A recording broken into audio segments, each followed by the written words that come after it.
Vale. Bueno, pues volvemos a decirlo otra vez al inicio. Juan capítulo 11, versículos del 1 al 44. Ese es el pasaje que está hablando de la resurrección de Lázaro.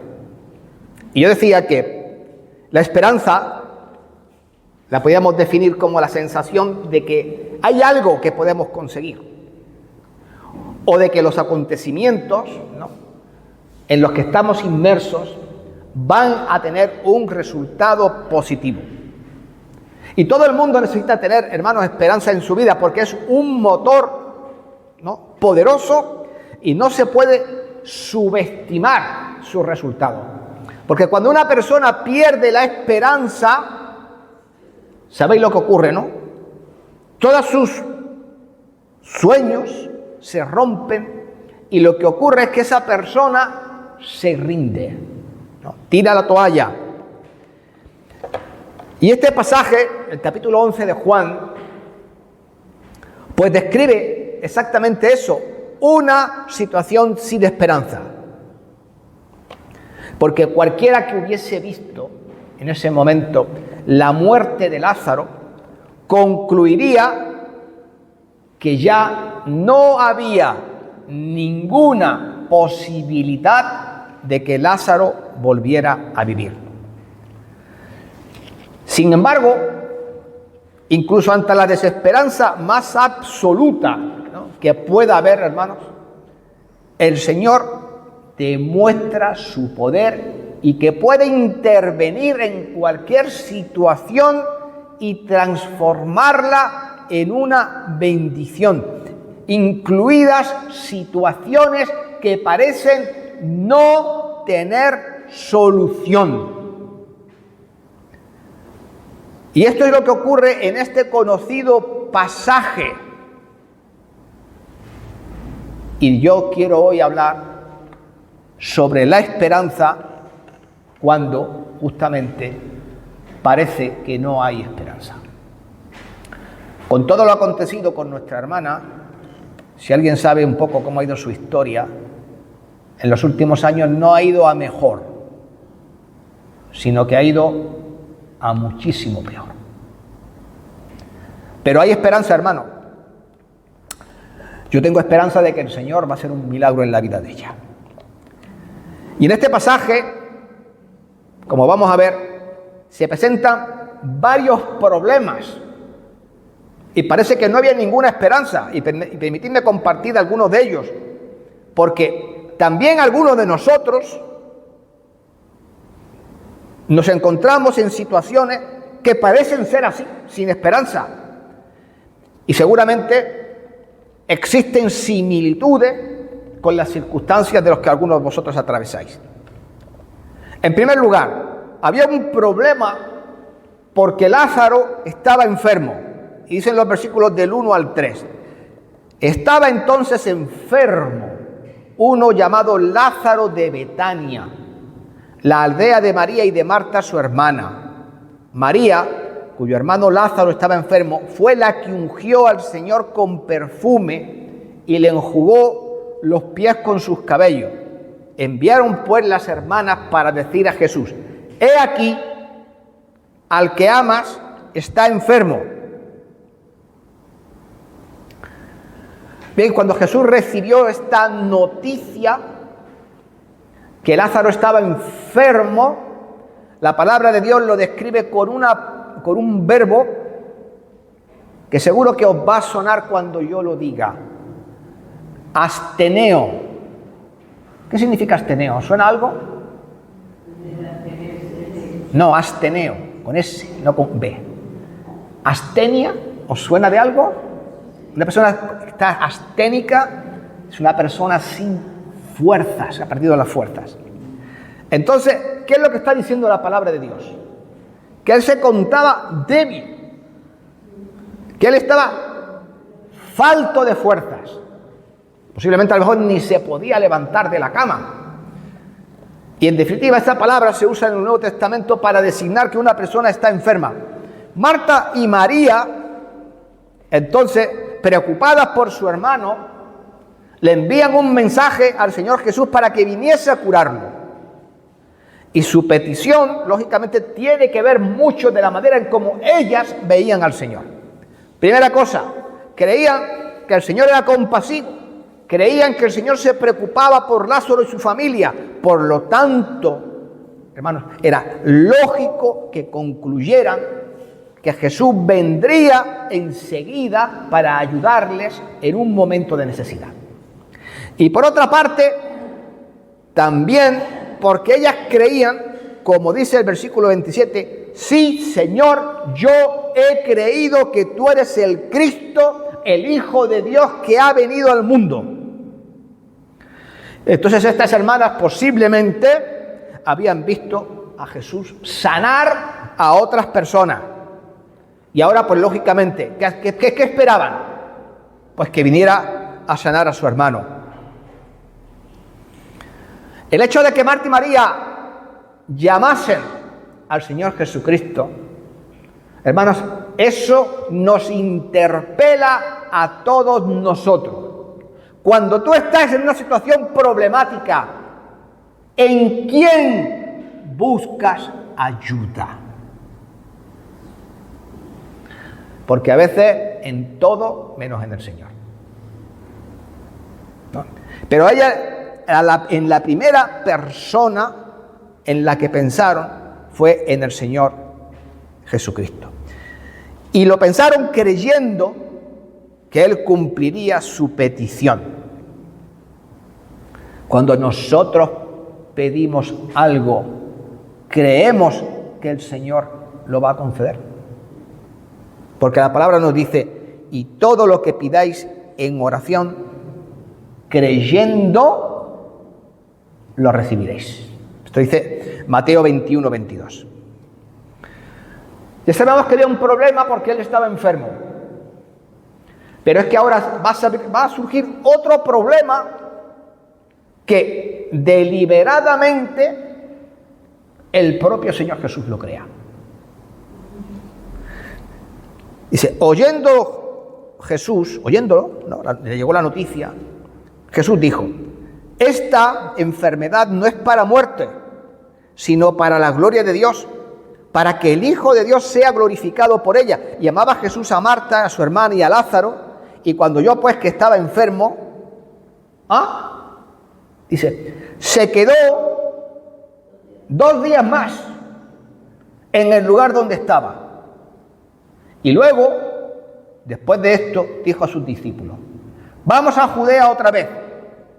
Y le dijeron sus discípulos, Rabí, procuraban matarte los judíos y apedrearte. ¿Y vamos otra vez allá? Respondiendo Jesús les dijo, ¿no tiene el día 12 horas? El que anda de día no tropieza porque ve la luz de este mundo, pero el que anda de noche tropieza porque no hay luz en él. Entonces, cuando el Señor escucha la petición de ellas, reacciona de una manera muy sorprendente.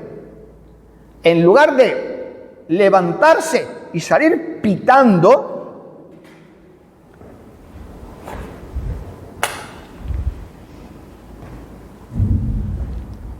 porque sabéis, Betania, ¿veis aquí el mapa? No sé si, porque está aquí el púlpito. Ahí está Jerusalén, ¿veis? Y este otro puntito al lado, está a apenas 4 kilómetros de Jerusalén. Estaba Betania, que era la aldea donde vivían Marta y María. Y era el lugar donde el Señor Jesús, cada vez que venía desde Galilea, ¿no?, y venía a Jerusalén, donde Él pernoctaba, se quedaba. De ahí la amistad, ¿no?, que ellos tenían. ¿Estaba Él aquí? No, no estaba aquí. Si nosotros leemos el pasaje de las Escrituras, el pasaje anterior, Juan capítulo 10 y versículo 40 dice, y fue de nuevo al otro lado del Jordán. O sea, ¿dónde estaba Jesús? No estaba aquí, estaba aquí. ¿Veis el río Jordán, mar de Galilea, ¿no?, el mar muerto, un poquito antes del Mar Muerto, en este lugar. Dice la Escritura que él estaba en Betábara, donde estaba bautizando Juan Bautista, y se quedó allí. ¿Y qué distancia hay desde aquí hasta aquí? O sea, eso sería cruzar, ¿no?, y subir a Jerusalén. Pues no mucha, hermanos. 10, 12 kilómetros. Apenas, a buen ritmo caminando, 8, 9 horas de camino. Pero es que dice la palabra del Señor, que oyendo esto, gracias, que oyendo esto, en vez de salir corriendo, ¿no?, para atenderle, se quedó allí.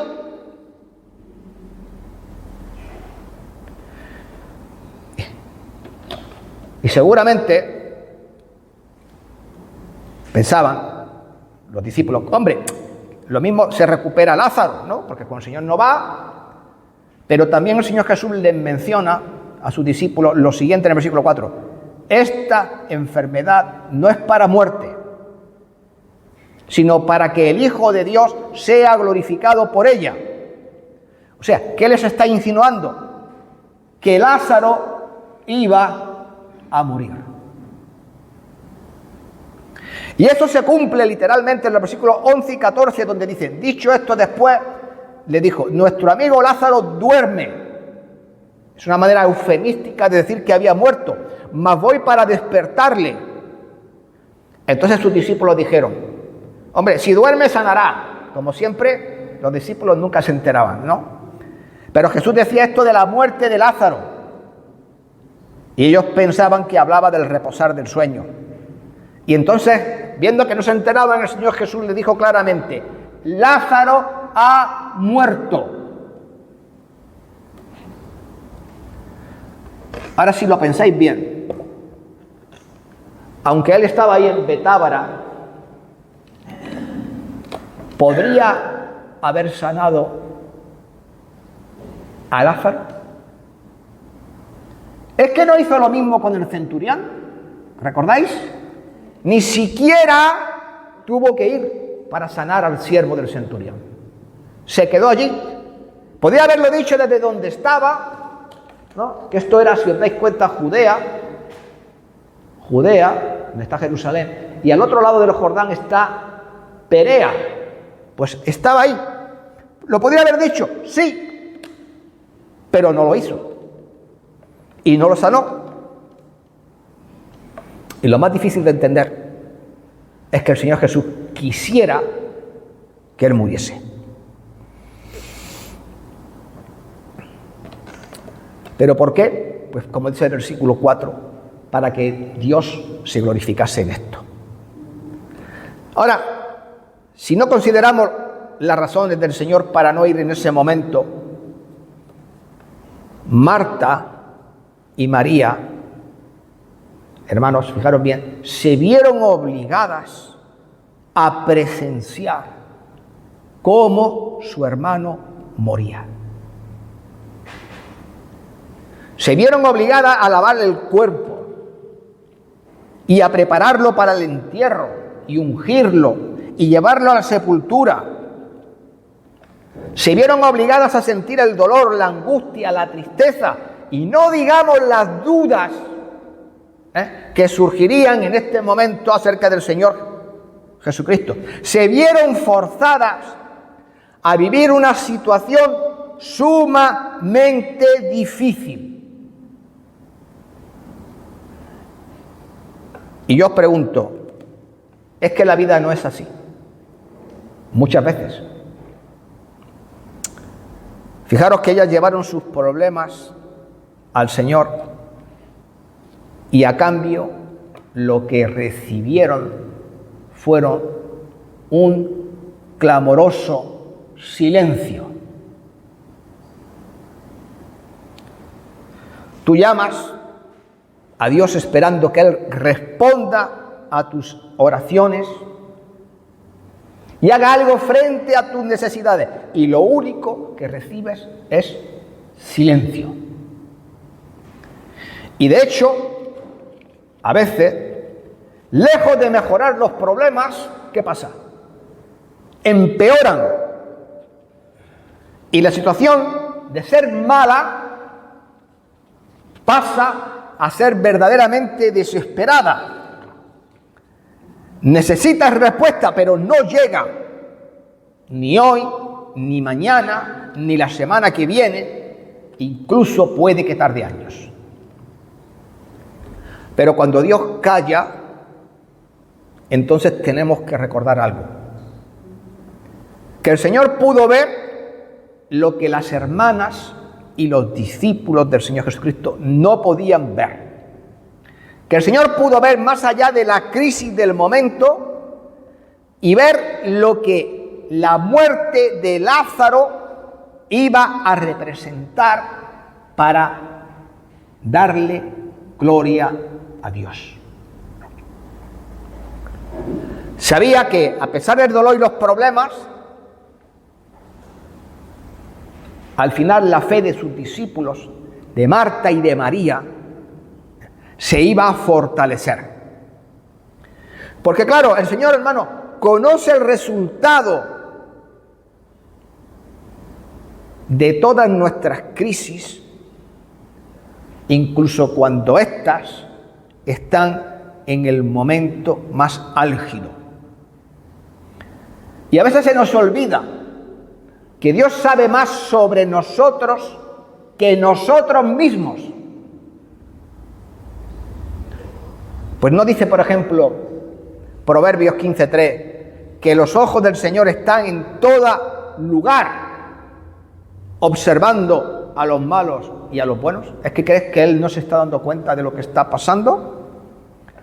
Y también dice que no hay criatura que no sea manifiesta a su vista. Antes bien, todas las cosas están desnudas y abiertas ante los ojos de aquel a quien tenemos que rendir cuentas. Eso dice la palabra de Dios en Hebreos 4:13. Entonces, en este tipo de situaciones, cuando no hay respuesta, ¿qué tienes que hacer? Confiar. Porque estoy seguro que nadie entiende en esa situación lo que Dios está haciendo y mucho menos por qué lo hace. Pero el Señor sabe cuál va a ser el desenlace de nuestra crisis, incluso antes de que ésta comience. Entonces, nuestro deber es, como dijo en Marcos 12 el Señor Jesucristo, tener fe en Dios. Y aquí mismo, en el Evangelio de Juan, en el capítulo 14, versículo 1, el Señor Jesús lo dijo: no se turbe vuestro corazón. ¿Sabéis lo que no es que se turbe, no?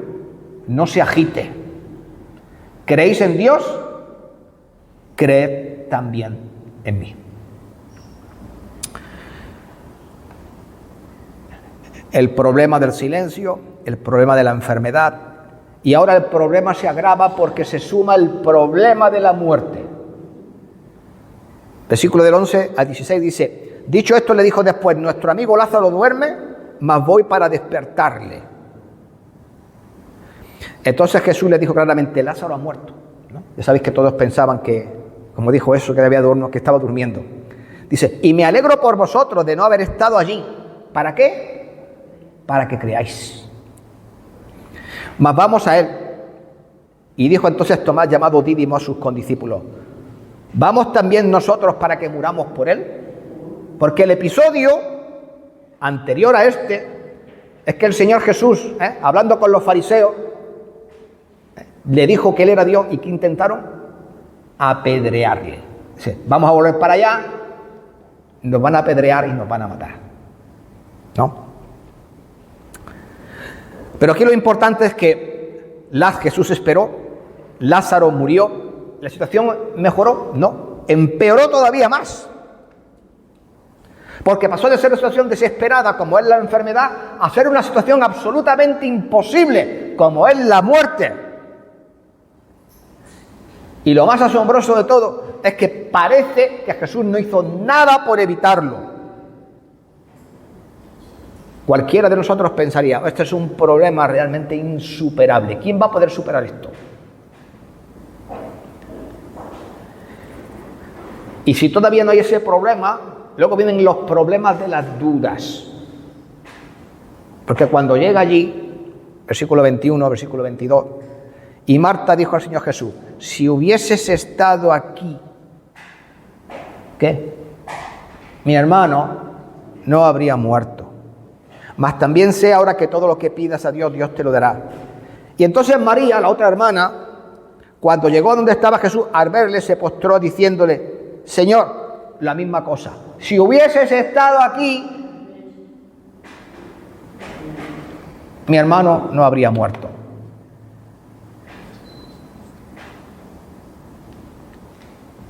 Lo voy a decir de otra manera. ¿Por qué no viniste? Pensaba que nos amabas y nos has dejado tirados como una colilla. Cualquiera, evidentemente, que se ponga en el papel de Marta y de María puede entender cómo se sentían. Porque es fácil desanimarse cuando el Señor no hace las cosas a nuestra manera, ni en nuestro tiempo. Y cuando estas cosas ocurren, muchos creyentes pierden aquí la batalla, porque se enfadan con Dios y dejan de venir a la iglesia y dejan de congregarse y se dan por vencidas, y entonces te pierden los milagros. ¿Entiendes? Si también hubo problemas en toda esta situación, también hubo promesas increíbles por parte del Señor. Cuando el Señor Jesús llegó a Betania, se encuentra con una profunda escena, pues ya lo podéis imaginar, de desesperación. Llegó al pueblo, un pueblo pequeñito, donde todo el mundo se conoce, y se encontró al pueblo de luto ante la muerte de Lázaro. Se encontró a las dos hermanas desconsoladas. Y él llegó allí con palabras de consuelo. Y en ese lugar de todos estos problemas, Dios les promete algunas cosas. Vamos a reflexionar. Jesús le dijo, tu hermano resucitará. Y Marta le dijo, claro, en la resurrección futura, al fin de los tiempos. Ahí resucitará. Yo sé que resucitará, por supuesto, pero Jesús le dijo, no. Yo soy la resurrección y la vida. Y el que cree en mí, aunque esté muerto, vivirá. Y luego añade, ¿crees tú esto?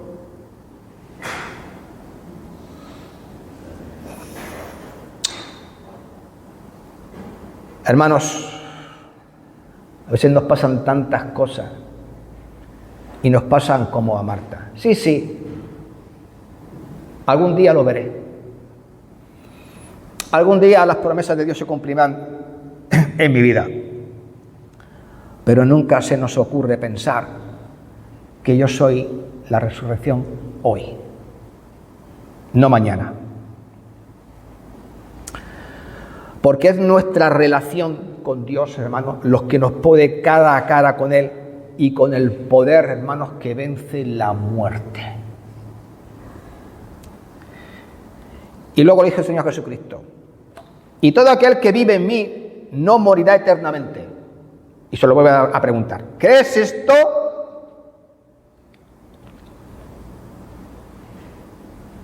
Evidentemente, esto no significa que los creyentes no van a morir físicamente. Todos sabemos, ¿no?, que algún día esto va a pasar. Pero lo que está diciendo el Señor Jesús es que un creyente no va a experimentar lo que la Biblia llama la muerte segunda.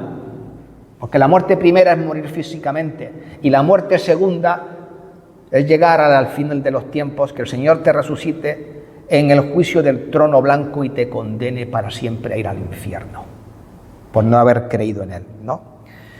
Eso está en Apocalipsis 20:14, dice, donde la muerte y el Hades fueron lanzados al lago de fuego, y esta es la muerte segunda. Y el que no se halló inscrito en el libro de la vida fue lanzado al lago de fuego. Y esa es la muerte segunda, ¿no? Entonces, nosotros sabemos que cuando abandonemos nuestro cuerpo, entraremos en la presencia de Dios y vamos a comparecer en su tribunal, como dice 2 de Corintios 5:18, porque tenemos que dar cuenta de todo lo que hayamos hecho en vida delante de Dios. Pero al concluir su conversación con Marta, Jesús le hace una pregunta. ¿Crees? Dice, como si parafraseándolo, ¿tienes tu fe puesta en mí?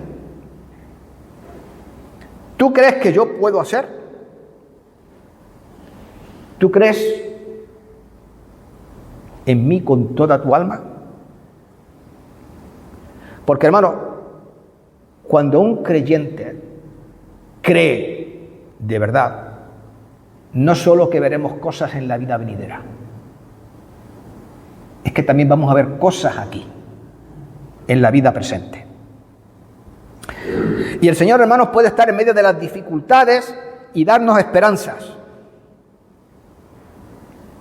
Y afortunadamente, aunque las promesas aquí del Señor van en torno a la muerte, las promesas de Dios, hermanos, no se limitan al ámbito de la muerte.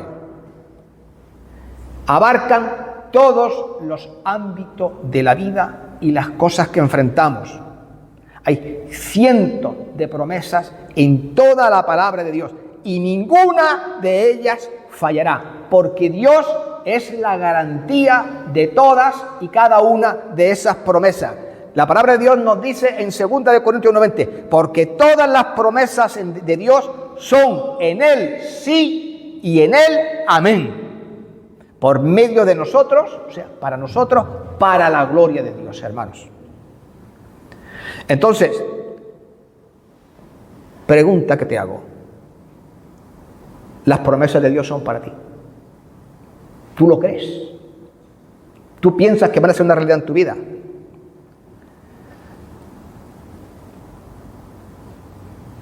Y cuando el Señor Jesús, hermanos, llegó al pueblo y vio aquella escena de profundo dolor, no solo que les dio palabras de consuelo, ni que pronunció frases hechas como nosotros solemos hacer. Te acompaño en el pésame, o te doy mi pésame, o te acompaño en el sentimiento y cosas semejantes. No. Él llegó ahí con poder soberano y no solo hizo una promesa, sino que actuó para solucionar el problema. Y entonces ahí Él manifestó poderosamente su compasión. Y hermano, fíjate lo que dice el versículo 33 al 38. Entonces Jesús, al verla llorando, y a los judíos que la acompañaban también llorando, se estremeció en espíritu y se conmovió. Y dijo, ¿dónde le pusiste?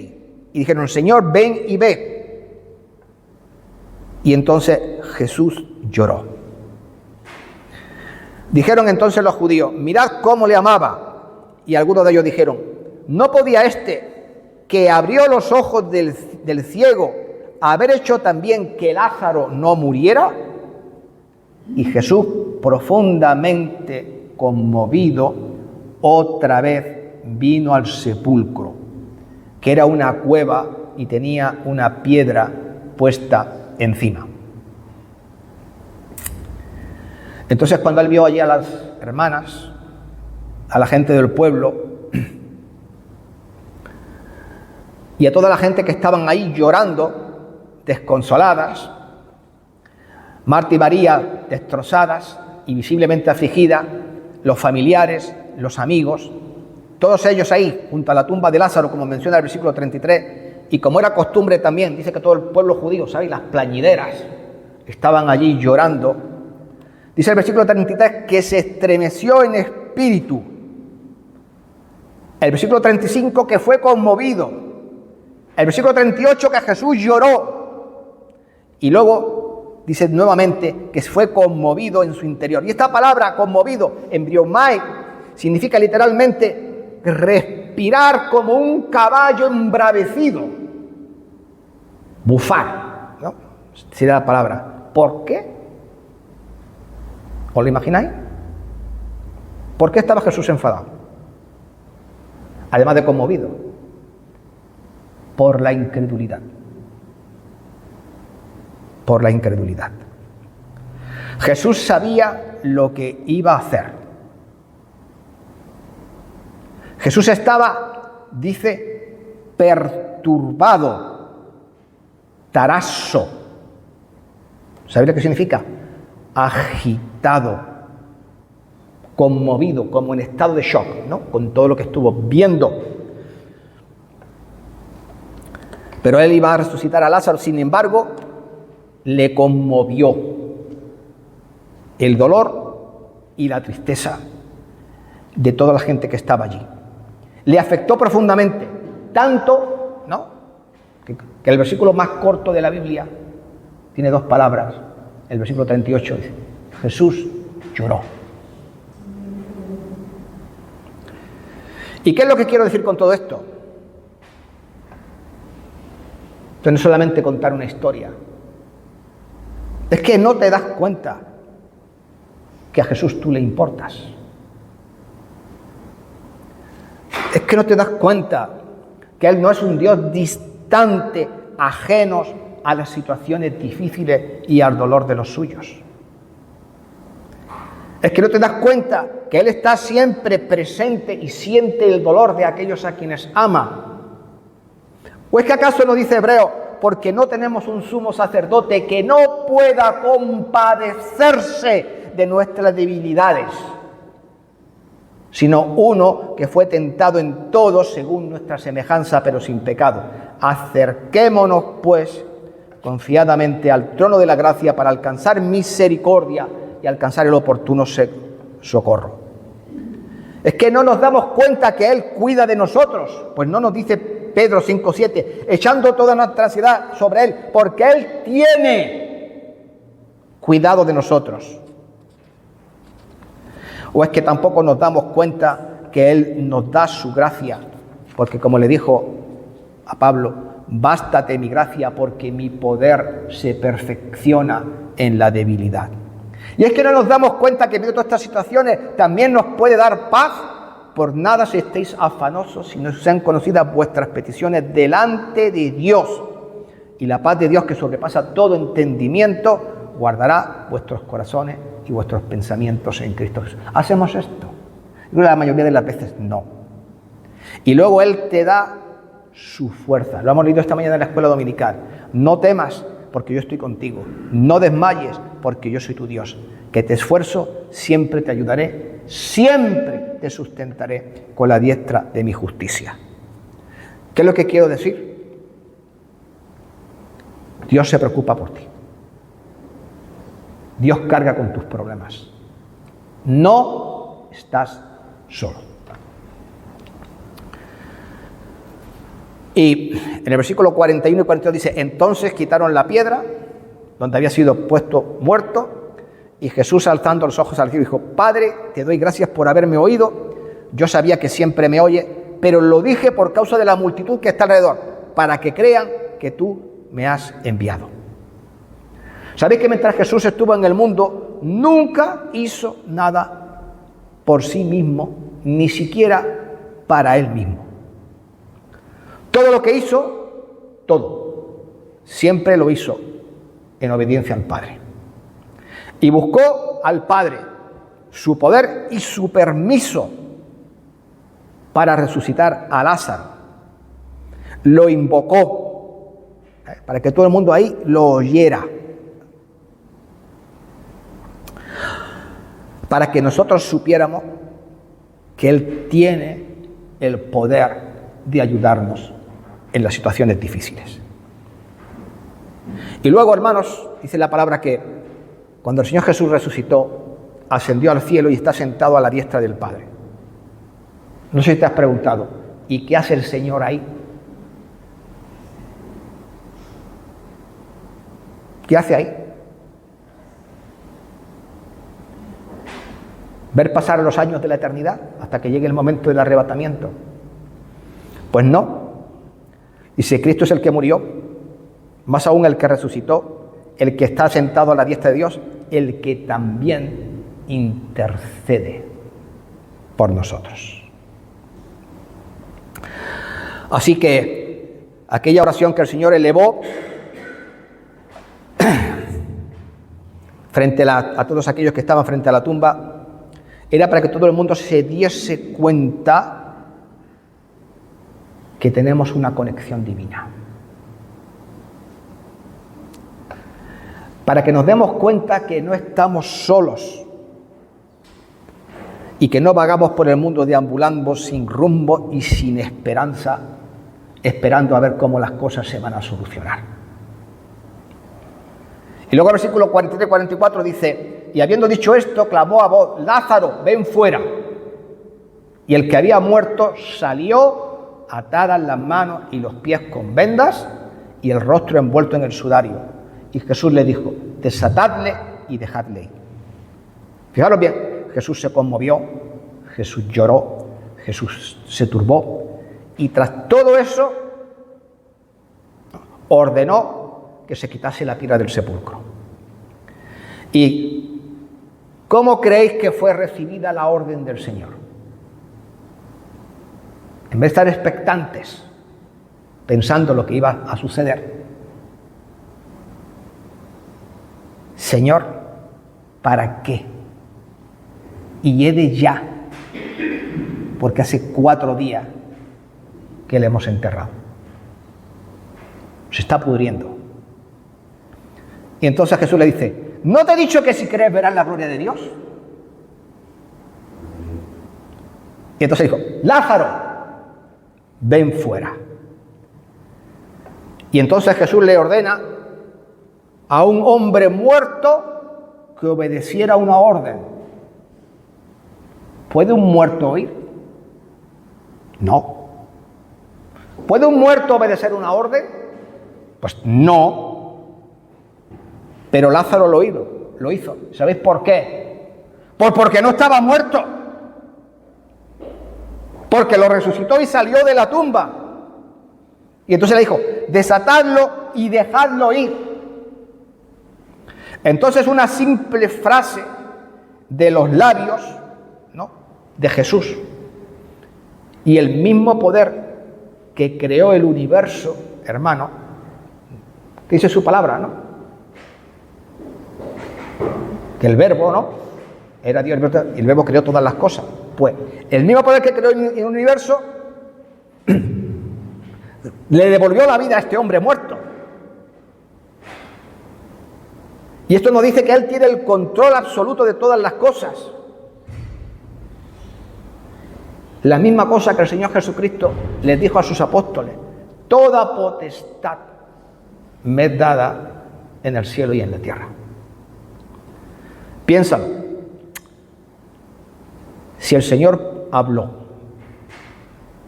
y aparecieron todos los mundos, planetas y estrellas que sabemos que conforman el universo, ¿es que piensas que Él no puede solucionar tu situación? Si habló y las aguas de los mares cobraron vida y se llenaron de peces, y los cielos de aves, y la tierra de toda vida animal, ¿por qué piensa que el Señor no va a poder solucionar tu situación? Si Él habló y se calmaron las aguas embravecidas del mar, ¿por qué no va a poder solucionar tu problema? Si Él pudo tocar a un leproso y limpiarlo, ¿por qué piensas que no va a poder solucionar lo que te está pasando? Si pudo alimentar a una multitud con 5 panes y 2 peces, ¿es que no podrás el Señor solucionar tu situación? Y si Él le puede hablar a un muerto y resucitarlo, ¿por qué piensas que no puede pasar contigo? Y si Él mismo murió y resucitó venciendo a la muerte y la tumba, ¿por qué piensas que no puede solucionar tu situación? ¿Qué podemos decir a todo esto? Yo solamente puedo decir una cosa. Gloria a Dios y aleluya. Hermano, esta escena no es una escena de caos, es una escena del control de Dios sobre todas las circunstancias.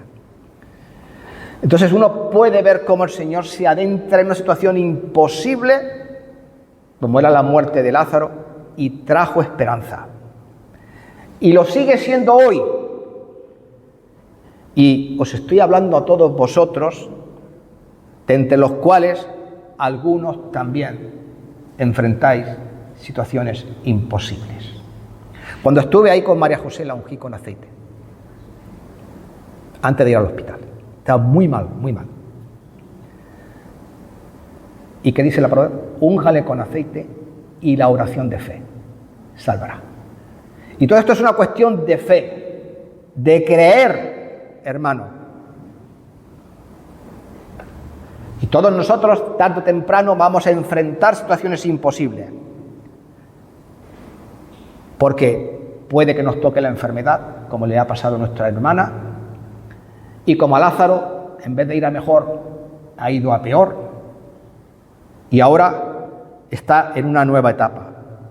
Puede tratarse también de situaciones familiares. Puede tratarse de la salvación de tu familia y de las personas que tienes a tu alrededor. Puede tratarse de problemas económicos que no tienes resueltos. Puede ser que tengas la vida rota por diferentes motivos. Puede tratarse de 10.000 cosas diferentes, pero sea lo que sea, el Señor es capaz de solucionar lo que está pasando. Entonces el tema es, tráelo al Señor Jesús y verás cómo Él resuelve el problema para su gloria y para tu bien. Y porque puedes tener la seguridad de que Él sabe lo que hace y que puedes confiar en Él. Y puede parecer que te encuentras en una situación sin esperanza, pero solo lo parece. Porque si pudieras ver al Señor hoy, verías que Él está comenzando a actuar en tu vida. Y cuando lo haga, a su debido tiempo, todo cambiará. Él puede intervenir en tu situación y darte esperanza, incluso cuando parece que no la hay. Amados hermanos, que el Señor os bendiga.